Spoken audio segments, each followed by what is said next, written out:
Hello guys, welcome to my channel. So I am Shilpi Agrawal, a first year medical student from a government medical college in Chhattisgarh. So in this video we will talk about how to study chemistry for NEET. देखो अब जो chemistry है ना NEET में chapters बहुत कम हो गए हैं, तो हर एक चैप्टर का वेटेज बहुत ज़्यादा है। तो कोई भी चैप्टर या कोई भी टॉपिक छोड़ना बिल्कुल समझदारी का काम नहीं है, क्योंकि हर एक चैप्टर हर एक टॉपिक का वेटेज बहुत ज़्यादा है। तो इसलिए केमिस्ट्री में कुछ भी मत छोड़ना, सब कुछ पढ़ के जाना। इवन वो जो क्वालिटेटिव क्वांटिटेटिव एनालिसिस होता है उसको मैक्सिमम बच्चे छोड़ देते हैं, बट हर बार उसमें से 2 से 3 क्वेश्चन आता ही है। और 2 से 3 क्वेश्चन का मतलब आजकल नीट में कितना रैंक का इन्फ्लेशन है ये मुझे बताने की ज़रूरत तो बिल्कुल नहीं है। तो इसलिए प्लीज़ केमिस्ट्री में कोई भी चैप्टर कोई भी टॉपिक छोड़ने की गलती मत करना।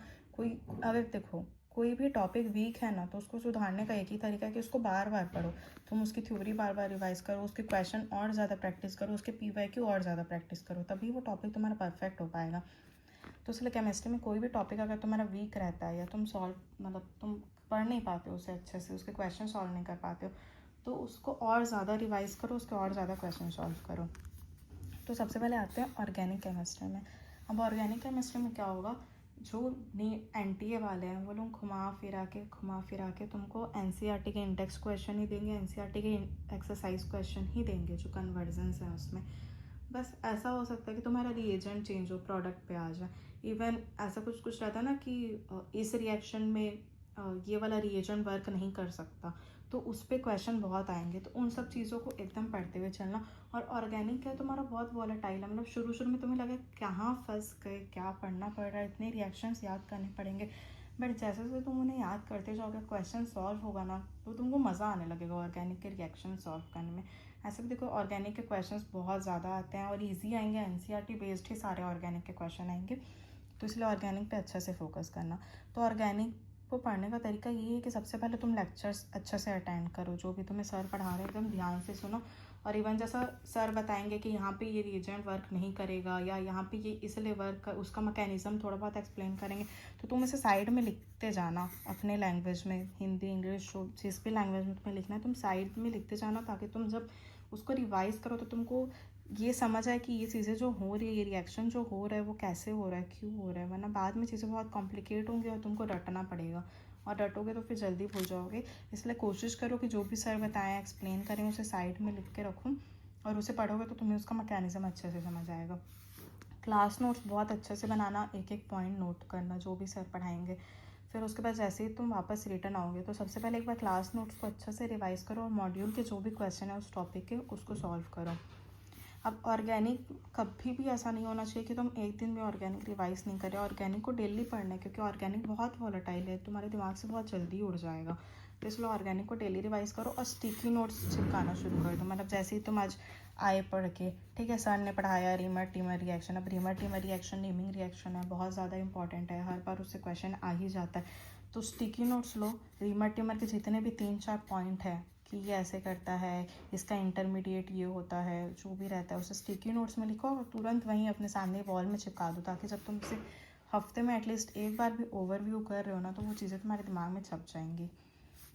NCERT हाईलाइट्स, अब NCERT अच्छे से हाईलाइट करो, पूरी ऑर्गेनिक के NCERT रटने का तो कोई फ़ायदा नहीं होगा, तो इसलिए उसको हाईलाइट करते हुए चलो जो जो तुम्हें लग रहा है कि इस पॉइंट से क्वेश्चन बन सकता है। और शॉर्ट नोट्स बनाओ, मतलब साइड में ही पेपर रखते जाओ और जितने रिएक्शन है सारे रिएक्शन लिखते जाओ, और इस तरीके से लिखो कि तुम्हें NCERT पे वापस आना ना पड़े। जैसे कि सपोज रीमर टीमर का ही एग्जांपल लेते हैं, रीमर टीमर रिएक्शन दिया हुआ है, ठीक है, NCERT पे, तो अब उसमें लिखा है कि इसमें ये रिएजेंट होता है, ये रिएजेंट काम नहीं करता और इसका इंटरमीडिएट ये बनता है। तो अब ये तीनों पॉइंट तुम अपने पेपर में शॉर्ट में ऐड कर लो और रिएक्शन लिख लो, ताकि तुम्हें NCERT पे वापस आना ना पड़े लास्ट के डेज में। देखो ऐसा लग रहा होगा कि पूरी चीज़ें ही तो तुम छाप दे रहे हो, बट ऐसा नहीं है। वो चीज़ें कंसाइज होती जाएंगी, बहुत चीज़ें हटती जाएंगी बीच से। मतलब जो तुम पूरी NCERT तुम्हारे हाथ में रहेगी ना, सिर्फ तुम्हारे हाथ में 10 पन्ने रहेंगे जिससे तुम पूरी NCERT रिवाइज कर रहे होगे लास्ट के डेज में। और 12 ईयर्स PYQ, ऑर्गेनिक में 36 ईयर्स के PYQ करने का कोई मतलब नहीं है, क्योंकि पहले NCERT अलग थे, क्वेश्चन अलग आते थे। अभी 12 ईयर्स के PYQ करो, 2012 से लेकर 24 तक के, इतने सफिशिएंट है ऑर्गेनिक के लिए। अब आता है इनऑर्गेनिक पे। तो इनऑर्गेनिक में भी सेम, सबसे पहले तुम लेक्चर अटेंड करो, क्लास नोट अच्छे से बनाओ, जो जो टीचर बोल रहे हैं हर एक चीज़ बहुत अच्छे से नोट करो, और फिर उसके बाद जैसे ही तुम वापस आओगे तो एक बार क्लास नोट्स रिवाइज करो और मॉड्यूल के क्वेश्चन सॉल्व करो। इनऑर्गेनिक भी तुम्हें डेली रिवीजन करना पड़ेगा क्योंकि बहुत वॉलेटाइल सब्जेक्ट है। उसके बाद जितने भी एक्सेप्शंस जो भी सर पढ़ाते हैं उसको तुरंत तुम पेपर में नोट करने लग जाओ। देखो अगर ये सब चीज़ें कंपाइल करके रखोगे ना कि मैं एक दिन बैठूंगा और सारे एक्सेप्शंस नोट कर लूँगा, तो तुम कभी कर ही नहीं पाओगे। इसलिए तुम साथ के साथ करते जाओ। अगर आज सर ने 3 एक्सेप्शन बताए तो तीनों को पेपर में नोट करो, अगले दिन 2 बताए तो उन दोनों को आगे नोट करो, डेली का डेली नोट करते जाओ। अब तुम एनसीईआरटी पढ़ोगे तो इनऑर्गेनिक एनसीईआरटी ना बहुत वास्ट है, बट क्वेश्चन आते हैं हमेशा। तो जब भी एनसीईआरटी पढ़ोगे ना उसके जितने इंटेक्स्ट क्वेश्चन है उसको हमेशा सॉल्व करते जाना। अभी इंटेक्स्ट क्वेश्चन ऑर्गेनिक हो, इनऑर्गेनिक हो, फिजिकल केमिस्ट्री सबके तुमको सॉल्व करने ही करने हैं।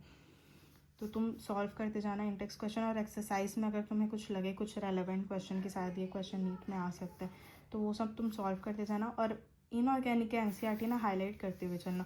देखो नोट्स में जो टीचर तुम्हें पॉइंट लिखाएंगे ना वो तुम्हें एनसीईआरटी में हाईलाइट करने की ज़रूरत नहीं है। तुम उनको नोट से ही पढ़ो और एनसीईआरटी में जो पॉइंट तुम्हें सर ने नहीं बताया है बस उसे ही हाईलाइट कर लो या फिर उसे नोट्स में ऐड कर लो, दोनों में से जो तुम्हें ठीक लगे। बट लास्ट के डेज में ऐसा नहीं होना चाहिए कि तुम एनसीईआरटी भी खोल रखे तुम नोट्स भी खोल रखे, तुम्हें दोनों में से बस एक ही चीज़ खोलनी है। या तो तुम एनसीईआरटी पे ही पूरा हाईलाइट कर लो और नोट्स के पॉइंट एनसीईआरटी पे ऐड कर लो, या फिर तुम नोट्स ही पूरा पढ़ो और एनसीईआरटी के पॉइंट नोट्स में ऐड कर लो। फिर उसके बाद 1 पेज कॉन्सेप्ट बनाओ।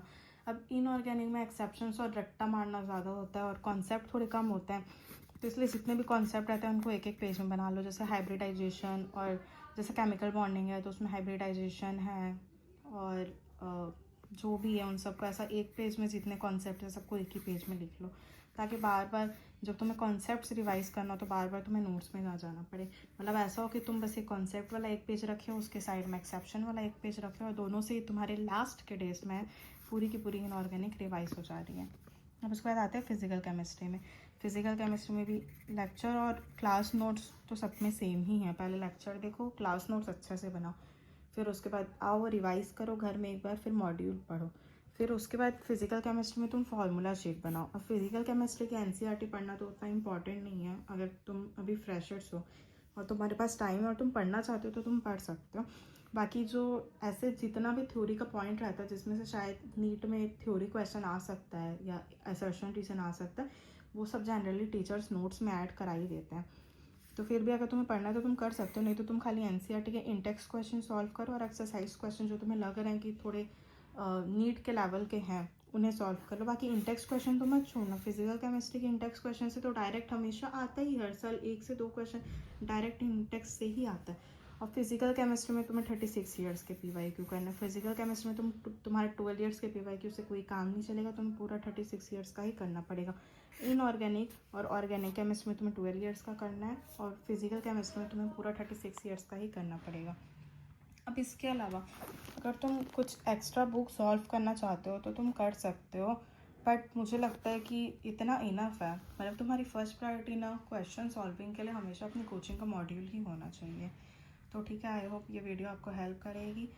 अगर वीडियो पसंद आई तो लाइक कीजिएगा और चैनल को सब्सक्राइब कीजिएगा। All the best.